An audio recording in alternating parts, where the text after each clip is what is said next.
Bonjour, c'est Josiane Joyce. Faisons un peu d'explication des rêves, ou enfin continuons la rubrique d'explication des rêves.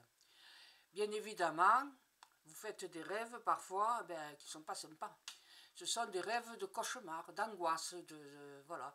Alors, vous vous réveillez le matin, vous ne savez plus trop si vous êtes dans votre chambre, vous êtes des fois en sueur et vous avez un sentiment affreux. Ah, ça fait mal, j'ai fait un rêve.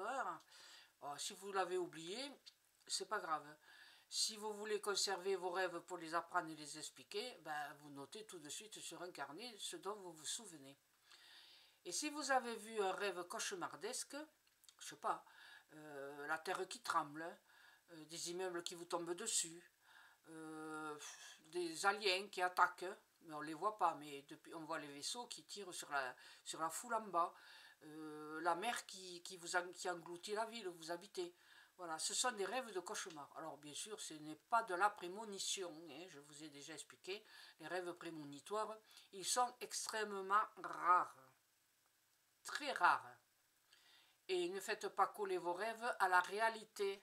Un rêve prémonitoire, c'est qu'à plus de 80% du rêve qui se réalise en détail. Donc sinon, ce n'est pas un rêve prémonitoire.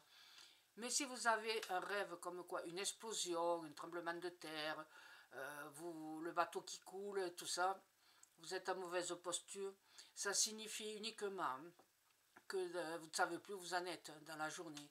Hein, la sensation. Alors vous devez toujours écouter vos sentiments au réveil, hein, le sentiment que vous avez du rêve que vous avez fait. C'est chacun qui doit expliquer son rêve. Mais ça veut dire que peut-être dans la journée ça ne se passe pas très bien. Ou vous avez des collègues de travail qui vous embêtent, ou alors vous disputez avec votre conjoint, ou alors vous avez beaucoup d'ennuis, hein, voilà. Et aussi, bon, vous posez des tas de questions, ça peut être aussi moral, pas tellement réel, environnemental, ça peut être aussi moral. Donc voilà, si vous avez des cauchemars, ils peuvent s'arrêter à partir du moment où vous les expliquez.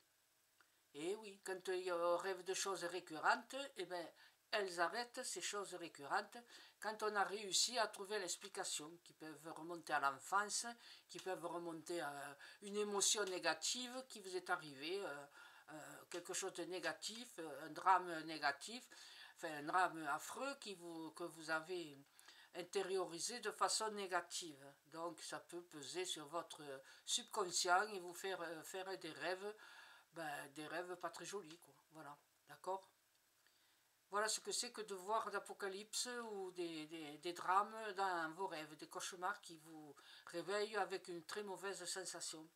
Et les enfants aussi, hein, ils ont des rêves, ils ne sont pas les mêmes, les rêves des enfants, les cauchemars des enfants ne sont pas les mêmes que les cauchemars des gens plus grands, d'accord? Et ils s'expliquent différemment, mais ça revient à la même chose. C'est parce que la personne ne parvient pas à, disons, prendre les choses en main et qu'il a une angoisse diffuse. Et il faut savoir d'où vient cette angoisse. Pour un enfant, c'est la peur de l'école, la peur des gens qui le harcèlent, vous comprenez? Voilà. Donc, ayez la réflexion autour de votre rêve cauchemardesque. À bientôt. Merci. Au revoir.